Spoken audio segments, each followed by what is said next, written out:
Instead of the traditional paper towel, I use gauze pads because it's easier to separate the seed once it is germinated, exposing the fragile taproot to less damage. Now I've repurposed a set of watertight plastic containers as germinator pods. I soak the pad with distilled water and use gravity to drain off any excess. I never let skin touch the seed. Using clean tools, I just scoop up the seed and move it straight into the germinator. Smooth out the gauze, close everything up. 48 hours later, it's time for the next phase.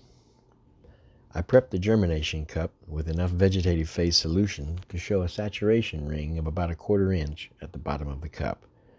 The light-colored kernels you see are mosquito bits pellets. At the time of this recording, we are finishing off a fungus gnat issue. Now I dig a slender hole deep enough to allow about 1/8 of an inch of dirt cover once the germinated seed is in place. With a small metal scoop, I gently place it taproot down. I normally don't use the humidity dome for seedlings, but in this case it serves as a convenient table. Relative humidity inside the tent right now currently hovers at around 31%, so several times a day I spray the cup with distilled water to ensure it stays damp. 3 days later, I can see the green cotyledons beginning to emerge, so now I consider it a seedling.